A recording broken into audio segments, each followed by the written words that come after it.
வணக்கம். இந்த வீடியோவில் 12th ஸ்டாண்டர்டில் 6th லெசன் கதிர் ஒளியியலில் ஒரு முக்கியமான 5 மார்க் பார்க்க போகிறோம். ரொம்ப முக்கியமான ஒரு 5 மார்க்கு, ரொம்ப எளிமையான 5 மார்க்கும் கூட.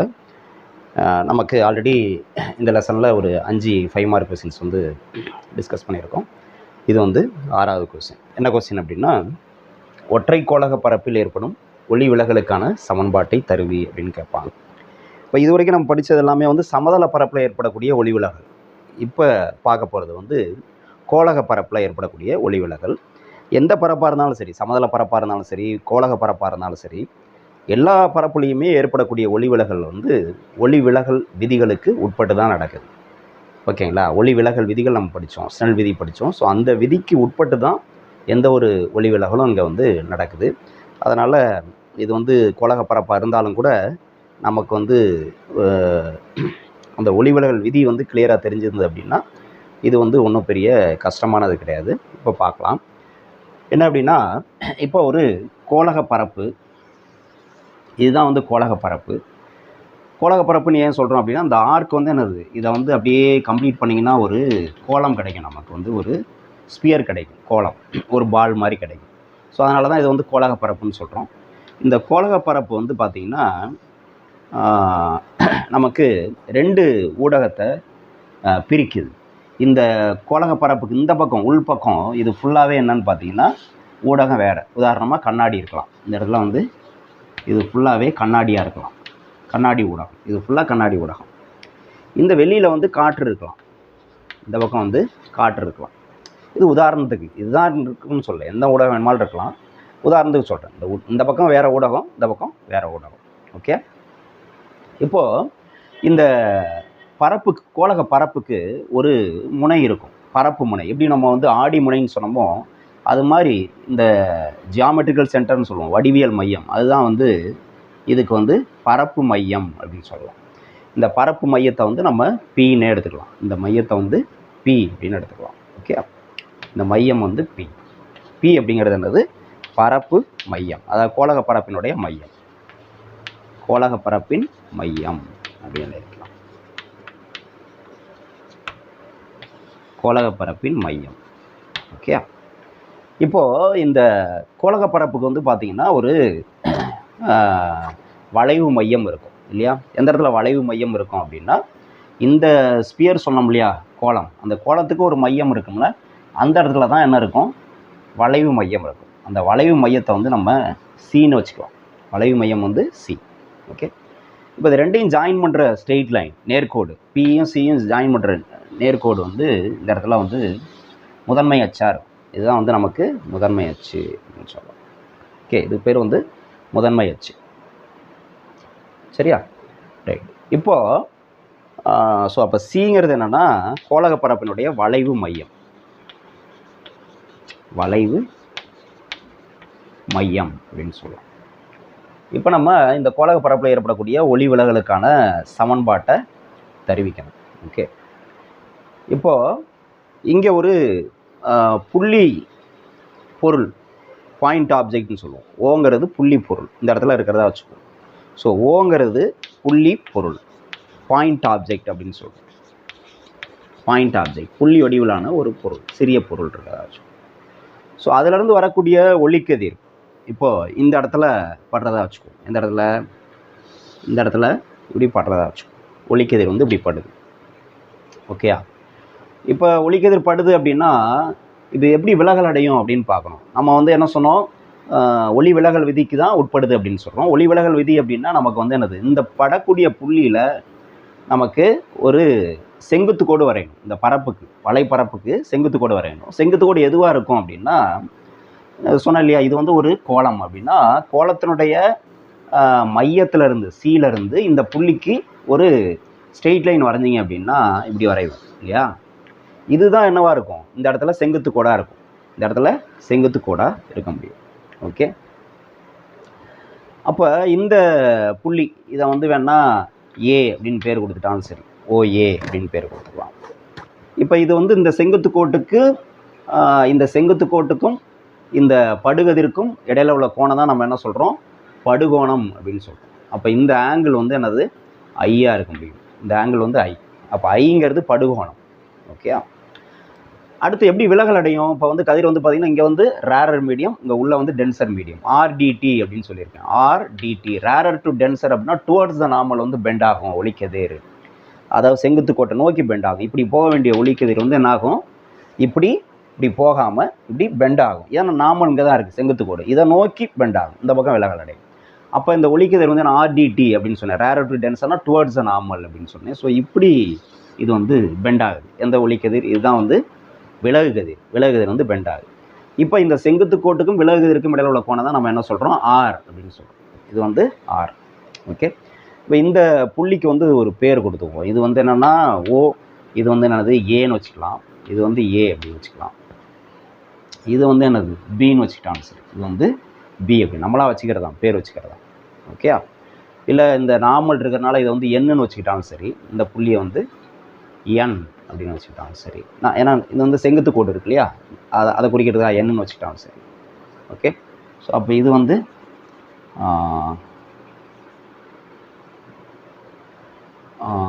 என்ன வச்சுருக்கோம்? ஓ என் சி. இதுக்கு ஏதாவது வேறு ஏதாவது பேர் என்ன வச்சுக்கலாம்னா, இது சின்னு வச்சுக்கலாம், இதை வேணால் டின்னு வச்சுக்கிட்டாலும் சரி. ஓகே. இப்படி வச்சுக்கலாம். இங்கே டீன்னு போட்டுக்கிறது டென்சர் மீடியங்கிறதுக்காக, அதை நம்ம புரிஞ்சுக்கிறதுக்காக நம்ம வந்து இங்கே எதுவும் எழுத தேவையில்லை. ஓகே. இது நம்ம புரிஞ்சுக்கிறதுக்காக ரேரர் டு டென்சர் அப்படின்ட்டு. ஓகே. ஸோ இந்த மாதிரி பாயிண்ட் நம்ம பேர் என்ன வேணுமாலும் வச்சுக்கலாம் அங்கே. Okay right. இப்போ ஐங்கிறது என்னது? படுகோணம். ஆறுங்கிறது விலகுகோணம். இந்த சிஎன்கிறது என்னது? செங்குத்து கோடு. வலைப்பரப்பில் அந்த புள்ளி எண்ணில் வரையப்பட்ட செங்குத்து கோடு. சிஎன்கிறது செங்குத்து கோடு. ஓகே. ஸோ அந்த விளக்கம்லாம் எழுதிடணும். சிஎன் அப்படிங்கிறது என்னென்னா என் புள்ளியில் வலைப்பரப்புக்கு வரையப்பட்ட செங்குத்து கோடு.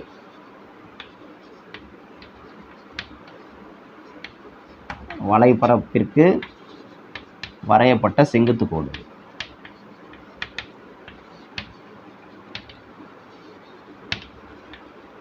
செங்குத்து கோடு. அப்போ ஓஎன் அப்படிங்கிறது படுகதிர். இங்கே ஓஎன்கிறது என்னது? இது படுகதிர். அடுத்து என்டி அப்படிங்கிறதா என்னது? விலகுகதிர். என்டிங்கிறது விலகுகதிர். ஓகே. விலகுகதிர்னு சொல்லலாம்.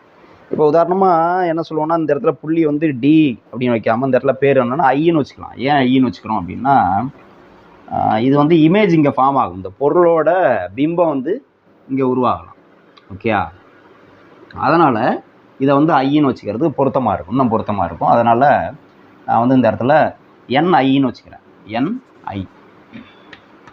NI I for image. So ஓங்கிறது புள்ளி பொருள். ஸோ இந்த இடத்துல என்ஐங்கிறது விலகுகதிர். ஐங்கிற இடத்துல தான், அதாவது இப்படி ஒரு ஒளிக்கதிர் போணுச்சு அப்படின்னா, இந்த முதன்மை அச்சு இருக்கு இல்லையா, இது வழியாக ஒரு ஒளிக்கதிர் போணுச்சுன்னா விலகல் அடையாமல் நேராக போகும். அப்போ இந்த கதிரும் இந்த கதிரும் மீட் பண்ணுற இடத்துல தான் பிம்பம் உருவாகிறதா அர்த்தம். அப்போ ஐங்கிறது இந்த இடத்துல என்ன அப்படின்னா பிம்பத்தை குறிக்குது. ஐங்கிறது பிம்பம் அப்படிங்கிறத குறிக்குது. பிம்பத்தினுடைய நிலையை குறிக்குது. சரியா? ரைட். ஸோ இந்த விளக்கம் வந்து சொல்லணும். ஐங்கிறது இப்போ படுகோணம். ஸ்மால் ஐ அப்படிங்கிறது படுகோணம். இது வந்து படுகோணம். இந்த ஆறுங்கிறது என்னது? விலகுகோணம். ஆறுங்கிறது விலகுகோணம். ஓகே. ஸோ இந்த விளக்கங்களை எழுதணும். இதை முதல்ல நோட் பண்ணிக்கணும்.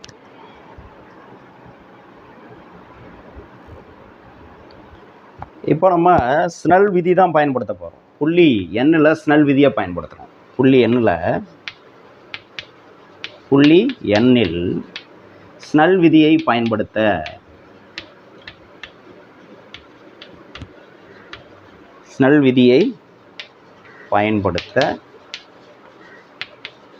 என்ன எழுதலாம்? நமக்கு வந்து இது வந்து முதல் ஊடகம், இது ரெண்டாவது ஊடகம். முதல் ஊடகத்தினுடைய ஒளி விலகல் எண் N1, ரெண்டாவது ஊடகத்தினுடைய ஒளி விலகல் எண் N2ன்னு வச்சுக்கோம். ஓகே. அப்போ இங்கே வந்து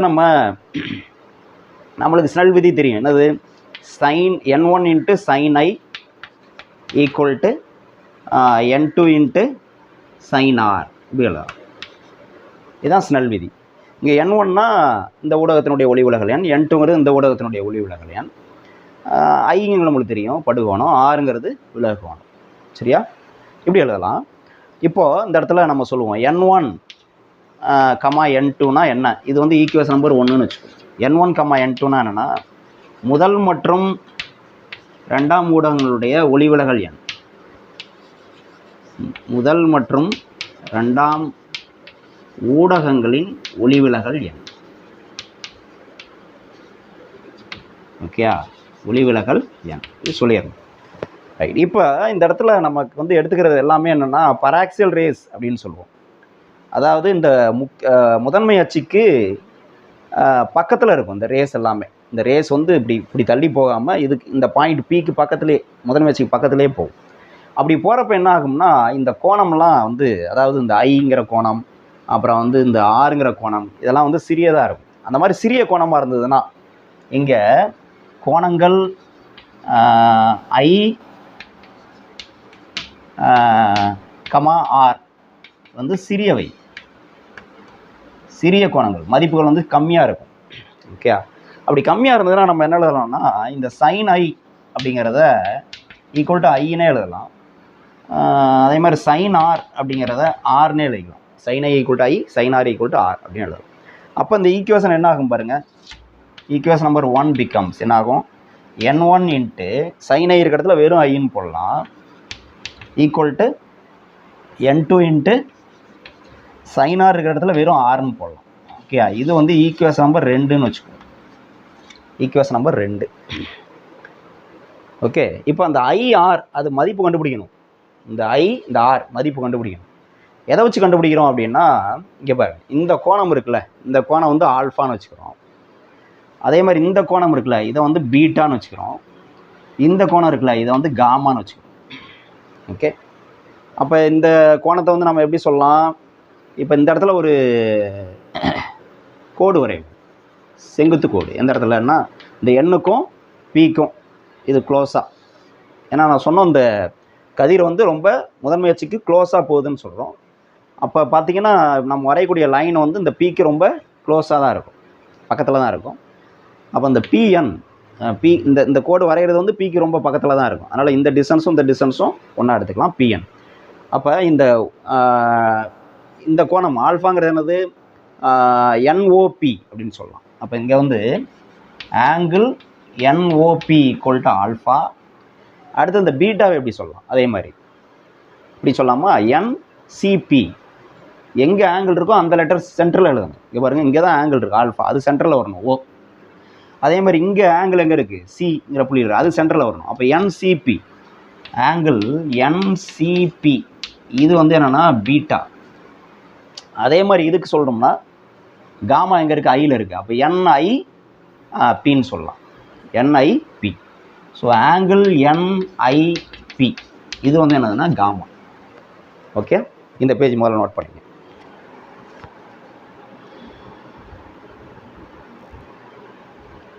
இப்போது இந்த இதில் இந்த ட்ரையாங்கிளில் பாருங்கள், என்ஓபி ஆல்ஃபான்னு சொன்னோம் இல்லையா, அதில் வந்து டேன் ஆல்ஃபா கண்டுபிடிப்போம். டேன் ஆல்ஃபா இது இருக்கட்டும். இதுக்கு முன்னாடி நம்ம வந்து இந்த ஐ வேல்யூ, ஆர் வேல்யூ இதெல்லாம் வந்து கண்டுபிடிச்சிக்குவோம். அதுக்கப்புறம் அந்த இதுக்கு வந்து நம்ம போகலாம். ஐ வேல்யூ அப்படின்னு பார்த்தீங்கன்னா இதுதான் ஐ. அதை வந்து ஆல்ஃபா பீட்டா அந்த இதில் இருந்து நம்ம கொண்டு வரணும். ஆல்ஃபா பீட்டா அந்த ஆங்கிள்ஸில் நம்ம கொண்டு வரணும், இந்த ஆங்கிள்ஸில் கொண்டு வரணும். அதுக்காக என்ன பண்ணுறது, இந்த ட்ரையாங்கிள் எடுத்துக்கிறாங்க பாருங்க, ஓஎன்சி. இந்த ட்ரையாங்கிள் எடுத்துக்கிறாங்க, ஓஎன்சி முக்கோணம். ஓஎன்சியில் இந்த ஐ ஈக்குவல் டு என்ன எழுதலாம்னா, இது பாருங்கள் வெளியில் உள்ள கோணம். ஓஎன்சியில் இது வந்து வெளியில் உள்ள கோணம், இந்த முக்கோணத்தில் வெளியில் உள்ள கோணம். இந்த வெளியில் உள்ள கோணம் வந்து ஐ ஈக்குவல் டு இதுக்கு ஆப்போசிட்டில் உள்ள கோணத்தினுடைய கூடுதலுக்கு சமம். அதான் முக்கோண விதி. I equal to alpha plus beta. சொல்கிற புரியுதா, இந்த முக்கோணம் இருக்குல்ல, இந்த முக்கோணத்தினுடைய வெளியில் உள்ள கோணம் வந்து ஈக்குவல் டு இதுக்கு எதிர்பக்கத்தில் 2 பக்கம் இருக்குல்ல, இந்த கோணம் கிடையாது, எதிர்பக்கத்தில் 2 கோணம் இருக்குல்ல உள்ள முக்கோணத்துக்குள்ளே, அதனுடைய கூடுதலுக்கு சமம். இது எப்படி அப்படின்னா, இப்போ நம்ம என்ன சொல்லுவோம், முக்கோணத்தினுடைய 3 பக்கங்களுடைய கூடுதல் வந்து என்னது, இப்போ இது வந்து ஆல்ஃபா, இது வந்து பீட்டான்னு சொல்லியாச்சு, இது வந்து ஐ. ஓகேயா, இப்போ இது எவ்வளோ இருக்கும் அப்படின்னா மொத்தம் எவ்வளவு, இது ஃபுல்லாக 180 டிகிரி இல்லையா, இது ஃபுல்லாக 180 டிகிரினா இது வந்து எவ்வளோ இருக்கும், 180ல் ஐ போச்சுன்னா அவ்வளோதான் இருக்கும். அப்போ இந்த கோணம் வந்து எவ்வளோ இருக்கும் அப்படின்னா, எந்த கோணம், இந்த கோணம் வந்து 180 மைனஸ் ஐ இருக்கும். முக்கோணத்துடைய 3 கோணத்துடைய கூடுதல் என்னது? இந்த 3 கோணத்தினுடைய கூடுதல் என்னது? 180. அப்போ alpha plus beta plus 180 minus I. இந்த இதை கூட்டினா நம்மளுக்கு எவ்வளோ கிடைக்கணும்? 150 கிடைக்கும் இல்லையா? இப்போ பாருங்கள், இந்த 150 கேன்சல் பண்ணிடலாம். இந்த மைனஸ் ஐ அந்த பக்கம் போகும். அப்போ என்ன ஆகும்? Alpha plus beta equal to I. அப்போ I equal to alpha plus beta. அதுதான் இங்கே இருக்கும். இந்த விதி தான், வேறு ஒன்றும் இல்லை. இது தெரிஞ்சிருக்கணும். ஸோ அந்த அடிப்படையில் இதெல்லாம் இப்போ போட்டு பார்க்கணும்னு அவசியம் இல்லை. நம்ம ஈஸியாக ஞாபகம் வச்சுக்கிறதுக்கு என்ன பண்ணலாம்னா, ஒரு முக்கோணத்தில் வெளியில் உள்ள அந்த கோணம் வந்து ஈக்குவல் டு ஆப்போசிட்டில் உள்ளே இருக்கக்கூடிய ஆப்போசிட்டில் இருக்கக்கூடிய 2 கோணத்தினுடைய கூடுதலுக்கு சமம்னு ஞாபகம் வச்சுங்க. ஸோ இப்படி எழுதலாம். Okay, I equal to alpha plus beta அப்படின்னு எழுதலாம். சரியா? இது வந்து ஈக்குவேஷன் நம்பர் ஏற்கனவே 2ன்னு வச்சுருக்கோமா, இது வந்து 3ன்னு வச்சுக்கோம். சிமிலர்லி இதே மாதிரி இந்த ட்ரையாங்கிள் எடுத்துங்க. எது? ஆர் வரக்கூடிய ட்ரையாங்கிள். ஆர் இங்கே தான் இருக்குது. இந்த ட்ரையாங்கிள் எடுத்துக்குவோம். அது என்ன ட்ரையாங்கிள்? ஆர் இங்கே இருக்குது. அப்போ இந்த ட்ரையாங்கிள் பாருங்கள், கரெக்டாக எடுக்கணும். எது? என்சிஐ. இந்த ட்ரையாங்கிள் என்சிஐ. ஆர் இங்கே தானே இருக்குது. ஸோ அப்போ முக்கோணம் என்சிஐயில் இங்கே பாருங்கள், வெளியில் உள்ள கோணம் என்னது? இந்த முக்கோணத்தில் வெளியில் உள்ள கோணம் வந்து பீட்டா. அப்போ பீட்டா ஈக்குவல் டு என்ன வரலாம்? இதுக்கு ஆப்போசிட்டில் உள்ள 2 கோணம் என்னது? R gamma. அப்போ ஆர் ப்ளஸ் காமா, 2க்கும் வித்தியாசம் இருக்குது. இது ஆர், இது காமா. ஓகே, ஆர் ப்ளஸ் காமாவுக்கு சமம். எனக்கு ஆர் தான் வேணும். அப்போ ஆர் ஈக்குவல் டு என்ன எழுதலாம்? R equal to beta minus காமான்னு எழுதலாம். பீட்டா மைனஸ் காமா இப்படி எழுதலாம். இது ஈக்குவேஷன் நம்பர் 4. ஐஆர், இந்த சமன்பாட்டில் ஐஆர் இருக்குல்ல, அதை வந்து ஆல்ஃபா பீட்டாவுக்கு கொண்டு வந்துட்டோம். இந்த ஆங்கிளுக்கு கொண்டு வந்துட்டோம். ஓகேயா? இப்போ இந்த ஆல்ஃபா பீட்டாவோட வேல்யூ வந்து கண்டுபிடிக்கணும். ஓகே, அது பார்ப்போம். இதை எரேஸ் பண்ணிக்கிறேன். இந்த ஏற்கனவே இந்த ஃபார்முலா ஞாபகம் வச்சுங்க. 2வது ஈக்குவேஷன் என்னது? என்ஐ. இதை வந்து மேலே எழுதி வச்சுக்கிறேன் ஞாபகப்படுத்திக்கிறதுக்காக. இந்த பாருங்கள், டைட்டில் எரேஸ் பண்ணிக்கிறேன். நமக்கு தேவையான ஈக்குவேஷன்ஸ், அடுத்து யூஸ் பண்ணக்கூடிய ஈக்குவேஷன்ஸ் இங்கே எழுதி வச்சுக்கிறேன். 2வது ஈக்குவேஷன் என்ன அப்படின்னா, n1i ஈக்குவல் டு n2r. இது நம்ம யூஸ் பண்ணுவோம். ஓகே, இதெல்லாம் எரேஸ் பண்ணிக்கிறேன். இப்போது நம்ம இந்த ஆல்ஃபா இருக்கக்கூடிய ட்ரையாங்கிள் இது வந்து ஒரு ரைட் ஆங்கிள் ட்ரையாங்கிள். இதுதான் ஓஎன்பி. அந்த ரைட் ஆங்கிள் ட்ரையாங்கிள் ஓஎன்பியில் முக்கோணம் ஓஎன்பியில் tan ஆல்ஃபா கண்டுபிடிங்க. tan ஆல்ஃபா ஈக்குவல் டு என்னது? எதிர்பக்கம் பை அடிப்பக்கம் இல்லையா? அப்போ எதிர்பக்கம் என்னது? பிஎன். அடிப்பக்கம் வந்து என்னது? பிஓ. அப்போ பிஎன் பை பிஓன்னு சொல்லலாம். PN by PO. இந்த கோணமும் சின்னது. இங்கே எடுத்துக்கிட்ட எல்லா கோணமுமே சிறியது. அப்போ ஆல்ஃபா சிறியது அப்படிங்கிறனால நம்ம என்ன சொல்லலாம்? tan ஆல்ஃபாவுக்கு பதிலாக வெறும் ஆல்ஃபானே சொல்லலாம். வெறும் ஆல்ஃபா ஈக்குவல் டு என்னது? பிஎன் பை பிஓன்னு இல்லை. ஓகே, இது ஒரு ஈக்குவேஷன் நம்பர் கொடுங்க. ஏற்கனவே 4 கொடுத்துருக்கோங்க பாருங்கள், அது 4. அப்போ இது வந்து 5ன்னு வச்சுக்கோங்க. 5. அதே மாதிரி முக்கோணம் பீட்டா கண்டுபிடிக்கும். பீட்டா என்னது? இந்த செங்கோணம் முக்கோணம் பாருங்கள், பிஎன்சி இல்லை சிஎன்பின்னு சொன்னாலும் சரி, எப்படி சொன்னாலும் சரி.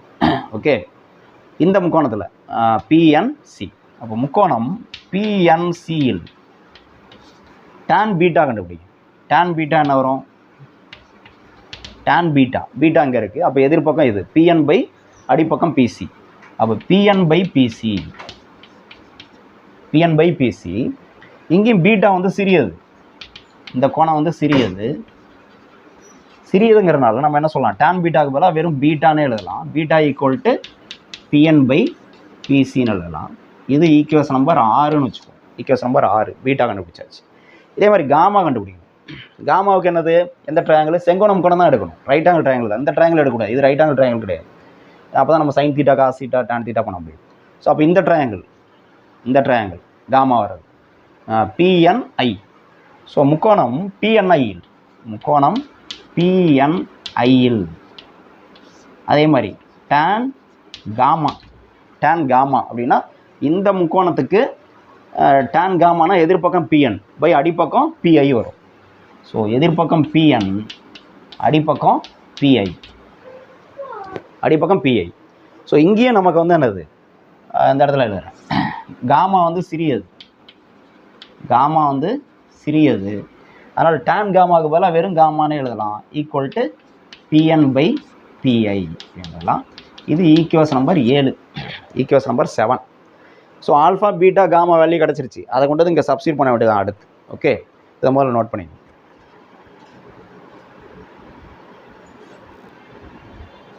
இப்போது இந்த ஆல்ஃபா பீட்டா காமா அந்த வேல்யூ கொண்டு வந்து இதில் சப்ஸ்டிட் பண்ண வேண்டியதான். இங்கே எவ்வளவு எரேஸ் பண்ணிட்டேன். அந்த ஆல்ஃபா பீட்டா அதுக்கான ஈக்குவேஷனை மேலே எழுதி வச்சுருக்கேன் நம்மளுக்கு தெரியறதுக்காக. ஓகே, இப்போ என்னது ஆல்ஃபாவுக்கான ஈக்குவேஷன் 5, பீட்டாவுக்கு 6, இதுக்கு 7. அப்போ 5, 6, 7 கொண்டு வந்து எங்கே சப்ஸ்டிட் பண்ணோம்? நம்ம 3, 4ல் சப்ஸ்டிட் பண்ணுவோம். அப்போ சப்ஸ்டிடியூட்டிங் இங்கே எழுதுகிறேன். சப்ஸ்டிடியூட்டிங் 5, 6, 7 இன் எங்கே சப்ஸ்டிட் பண்ணோம்? 3 and 4. 3 and 4ல் சப்ஸ்டிட் பண்ணோம். அப்போ சப்ஸ்டிட் பண்ணால் முதல்ல 3 வந்து என்ன ஆகும்? ஈக்குவேஷன் நம்பர் 3 என்ன ஆகும் பாருங்கள். ஈக்குவேஷன் நம்பர் 3 வந்து I ஈக்குவல் டு ஆல்ஃபாவோட வேல்யூ என்னது? PN/PO இங்கே எழுதுகிறேன். PN/PO எழுதியாச்சு. ப்ளஸ் பீட்டா என்னது? பீட்டாவோட வேல்யூ வந்து என்னது? இங்கே இருக்குது PN/PC. PN/PC எழுதியாச்சு.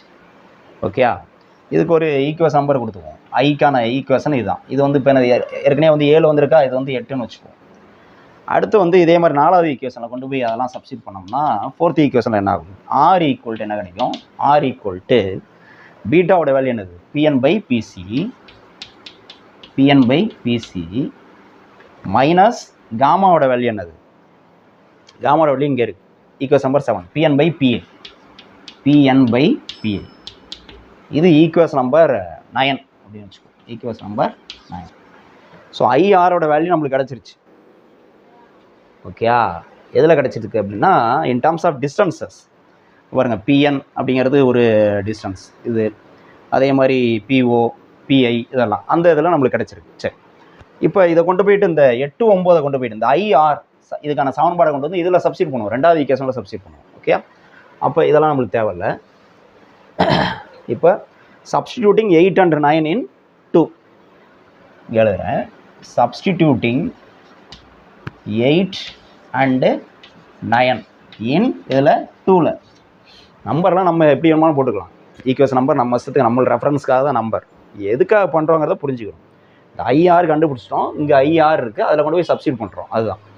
அப்போ அந்த ஈக்குவேஷனில் என்ன ஆகும் பாருங்கள். 2வது ஈக்குவேஷன் இப்போ என்ன ஆகும்? N1 இன்ட்டு ஐக்கு பதிலாக என்ன பண்ணோம்?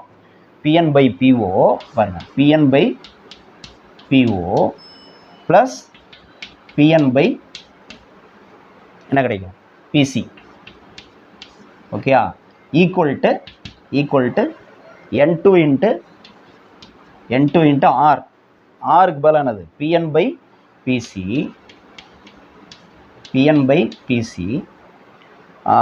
Minus PN/PA கிடைச்சிருச்சா? இப்போ பார்த்தீங்கன்னா நியூமரேட்டரில் 2 பக்கமுமே PN இருக்கும். இங்கேயும் PN இருக்குது, இங்கேயும் PN இருக்குது, இங்கே எல்லா டேர்ம்லையுமே PN இருக்குது. அப்போ PN காமனாக வெளில எடுக்கிறப்ப இங்கே 2 டேர்ம்லேருந்து காமனாக PN வெளில எடுக்கலாம், இங்கேயும் 2 டேர்ம்லேருந்து காமனாக PN வெளில எடுக்கலாம். அப்போ PN வந்து 2 பக்கமும் PN வரும், கேன்சல் ஆகிடும். ஒரு ஈக்குவேஷனில் எல்லா டேர்ம்லையும் 2 பக்கமும் இருந்ததுன்னா அந்த டேர்மை எல்லாமே நியூமரேட்டரில் இருக்குது, அதை கேன்சல் பண்ணிடலாம். அப்போ நமக்கு மீதி வந்து என்ன கிடைக்கும் அப்படின்னு பார்த்தீங்கன்னா என்ன கிடைக்கும்? N1 இன்ட்டு என்ன கிடைக்குது? 1/PO plus 1/PC equal to N2 into 1/PC minus 1/PI அப்படின்னு கிடைக்குது இல்லையா? இப்படி கிடைக்குது. இப்போ இதுக்கெல்லாம் நம்ம வேல்யூ சப்ஸ்டிட் பண்ணணும். ஒவ்வொன்றுக்கும் வேல்யூ சப்ஸ்டிட் பண்ணணும். அதை சப்ஸ்டிட் பண்ணால் நமக்கு ஃபைனல் ஈக்குவேஷன் கிடச்சிரும். ஓகே, முதல்ல அதை நோட் பண்ணிக்கணும்.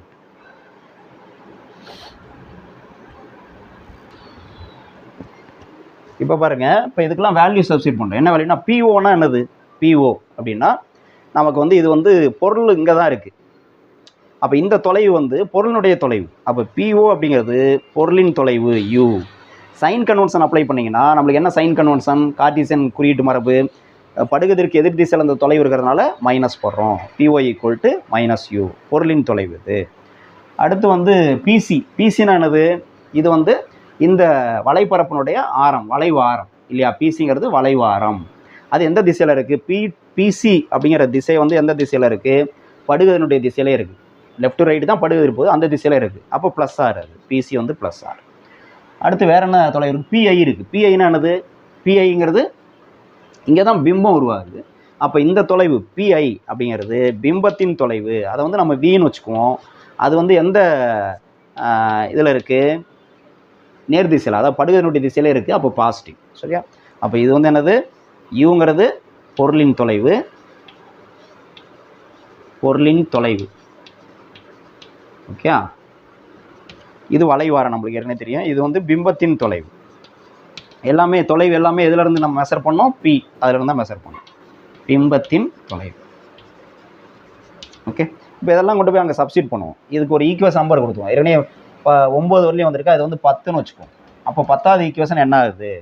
ஈக்குவேஷன் நம்பர் 10 என்ன ஆகுதுன்னா, therefore equation number 10. Equation number 10ங்கிறது இந்த ஈக்குவேஷன். இதில் அந்த வேல்யூலாம் சப்ஸ்டிட் பண்ணுறோம். சப்ஸ்டிட் பண்ணால் நம்மளுக்கு என்ன கிடைக்கும்? அங்கே பாருங்கள், n1 × 1/POக்கு பதிலாக என்ன பண்ணோம்? -u ப்ளஸ் 1/PCக்கு பதிலாக என்ன பண்ணோம்? r போட்டோம். அடுத்து equal to n2 × 1/PC. PC வந்து என்னது? r மைனஸ் 1/PI வந்து என்னது? v.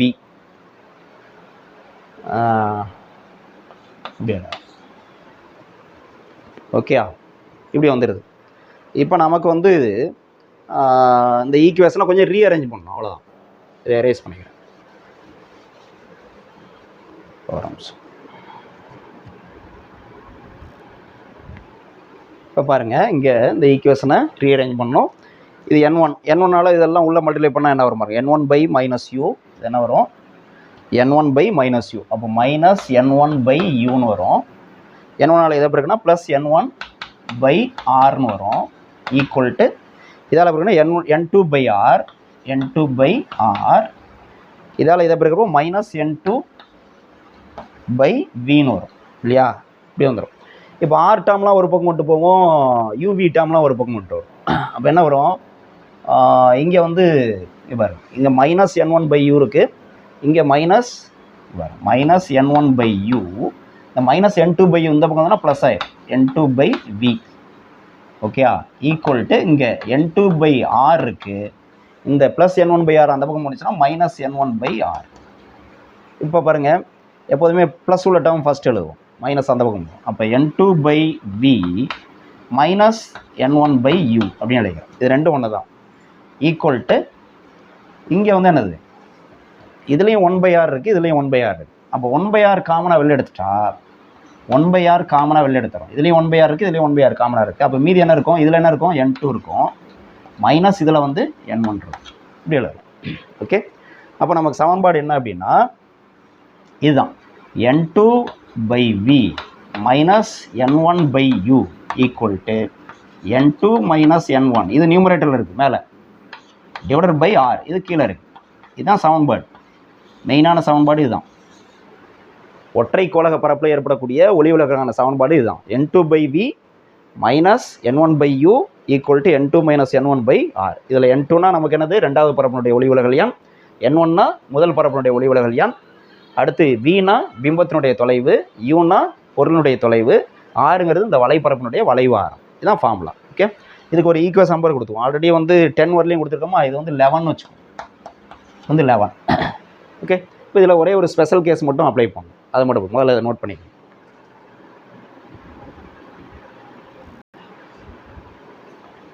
இப்போது நம்ம முதல் ஊடகம் வந்து காற்றாக எடுத்துக்கிட்டோம் அப்படின்னா, முதல் ஊடகம்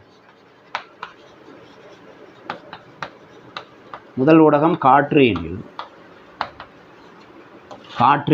எனில் என்னாகும்? n1ஓட வேல்யூ வந்து 1ன்னு வரும். இரண்டாம் ஊடகம் இருக்குல்ல, இரண்டாம் ஊடகம் அதனுடைய ஒளி விலகல் எண் n2 ஈக்குவல் டு nன்னு வச்சுக்கோம். அப்போ அந்த சமன்பாடு என்ன ஆகும்? 11வது சமன்பாடு என்ன ஆகும் பாருங்கள். இதை கொண்டு போய் அதில் சப்ஸ்டிட் பண்ணால் n2க்கு பதிலாக nன்னு போடணும். n/v மைனஸ் n1க்கு பதிலாக 1 போடணும், 1/u அப்படி வந்துடும். ஈக்குவல் டு n2க்கு பதிலாக n, மைனஸ் n1க்கு பதிலாக 1 n-1/r இப்படி வந்துடும். ஓகேயா? இப்போ இந்த மாதிரி சமன்பாடு வந்துடும். அதாவது முதல் ஊடகம் காற்றாக இருந்ததுன்னா. ஸோ இது வந்து ஃபைனல் ஈக்குவேஷன் நம்பர் 12 இப்படி எழுதலாம். ஓகே, இதை கொண்டு போய்ட்டு தான் அடுத்து நம்ம லென்ஸுக்கு வந்து அப்ளை பண்ண போகிறோம். இதோட முடிஞ்சது. ஓகே, நன்றி.